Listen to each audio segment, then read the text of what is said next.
Tunaendelea na sifa ya kiongozi bora. Nasema awe na uwezo wa kutatua matatizo. Kiongozi yote yule awe na uwezo wa kutatua matatizo ya watu wake.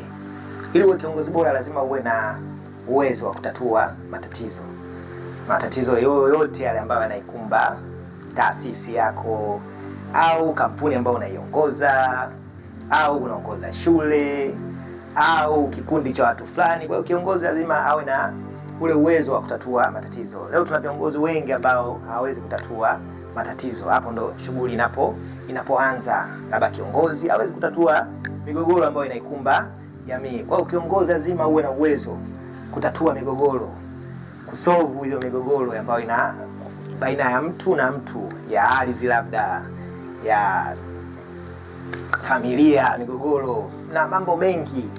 Kwa hiyo kiongozi lazima uweze kutatua matatizo ya jamii yako. Usipendelee. Kiongozi lazima uwe mkweli unatatua hayo matatizo, kwa sababu ukipendelea tu utaingia kwenye, na wewe pia utakuwa ni mmoja wapo wa migogoro hiyo. Kwa hiyo unapotatua, angalia, sikiliza kwa makini. Kwa hiyo kiongozi yote yule aweze kutatua matatizo ya jamii. Ndio maana tunaona marais wengi wamejikita, marais wengi wanaopendwa kwenye nchi zao ni wale watu ambao wamejikita kutatua matatizo ya jamii zao. Tuna matatizo mengi sana, nimeongelea hapo kwenye nanili. Tuna matatizo ya mafoleni, tuna matatizo ya maji, tuna matatizo ya kutegemea kilimo cha mvua. Mpaka leo karne hii ya 20 ngapi sasa hizi? 21 bado tumebezi kutegemea. Lakini tunapojua matatizo ya watu, basi tuanzishe sasa miundo mbinu mengine ambayo sasa tutaanza kilimo cha nini, cha umwagiliaji. Sasa huo ndio unakuwa tunaenda sasa kwenye uongozi. Tunatoka kwenye sehemu moja kutegemea kilimo cha mvua, tunatengeneza visima, labda tunatengeneza mabwawa, ili watu wetu sasa, wakulima wetu waanze kulima wakati wote ambao unafaa. Kwa hiyo kiongozi, jua kama unataka kuwa kiongozi, basi anza leo kwanza kutatua matatizo ya watu. Hata katika level ndogo ambayo upo, tatua matatizo. Labda bado mwanafunzi, angalia shuleni kwenu hapo kuna nini. Labda ni mwanachuo, shuleni kwenu kuna matatizo gani? Matatizo yako mengi sana. Tatua matatizo. Wewe utakuwa kiongozi, kwa sababu ukishakuwa kiongozi watu watakuhitaji kwamba tuna shida fulani, tutampata mtu sehemu fulani. Huyu jamaa tukienda kuangalia atatuelekeza sehemu fulani. Kwa hiyo leo anza kukua moja wa kutatua matatizo katika jamii yako. Ndio maana Nelson Mandela, wakina Kwame Nkrumah na viongozi wengi, wakina Patrice Lumumba, walipendwa na watu wao kwa sababu walikuwa ni watu wa kutatua matatizo ambayo yapo katika jamii. Kwa hiyo leo kama unataka kuja kuwa kiongozi, basi anza kujua kwamba wewe ni tatuzi wa shida za nini, za jamii. Nimesema jamii zetu zina matatizo mengi sana. Ukianza kutaja hapa sitamaliza saa hizi. Lakini wewe angalia kuna tatizo gani ambalo wewe kweli unataka kwenda kulitatua. Usiwe nanili. Martin Luther anasema uongozi sio kupenda pesa wala umaarufu. Uongozi ni ile hali ya kufanya nini?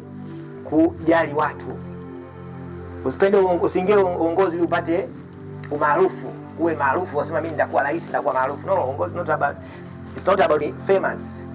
Uongozi ni nini? Ni ile hali ya kuwatumikia watu. Uongozi sio pesa.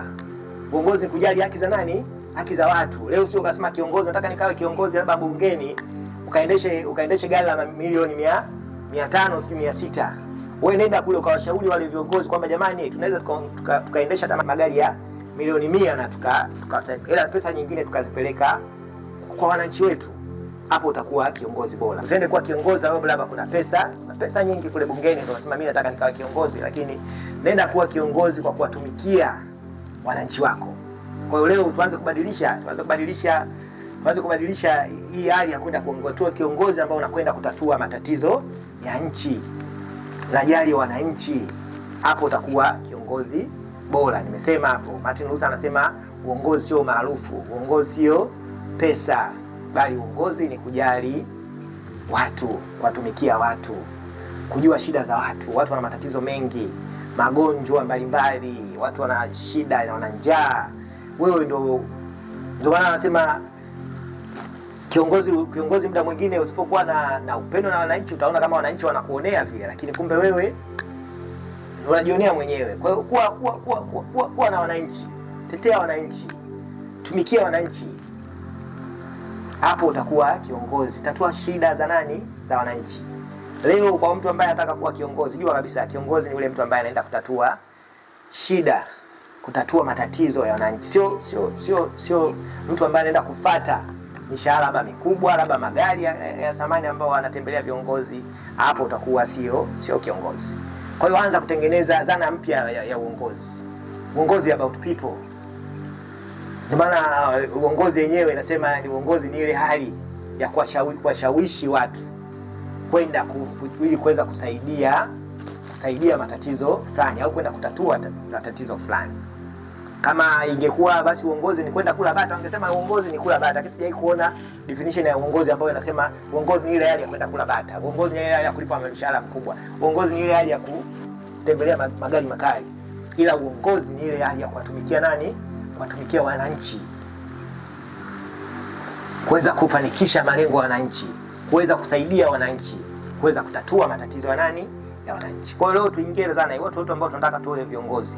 Sifa ya kiongozi bora ni ule ambaye anatatua matatizo ya wananchi wake. Matatizo nimesema yako mengi. Watu wa hospitali hakuna madawa.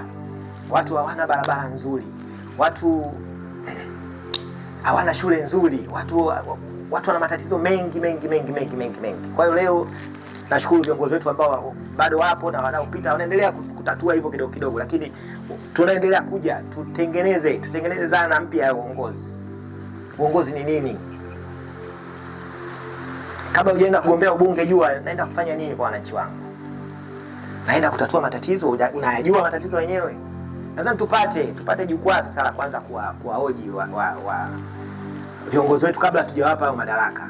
Wanajua hata historia ya nchi yetu au sehemu ambazo tunataka tuongoze, tunajua historia, tuna matatizo, wananchi wapo wana matatizo gani?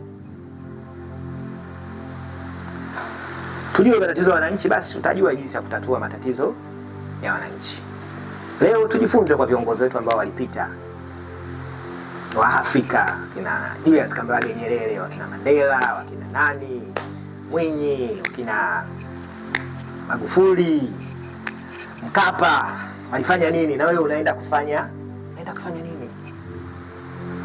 Anzia hapo. Hakuna haja ya kuanza sehemu kubwa sana. Anzia, jua kwanza matatizo. Watu wako wana matatizo gani? Okay, mimi watu wangu wanataka hiki. Hapo pitia hilo. Hapo utakuwa kiongozi bora. Naitwa Celestine the Creator. Karibu.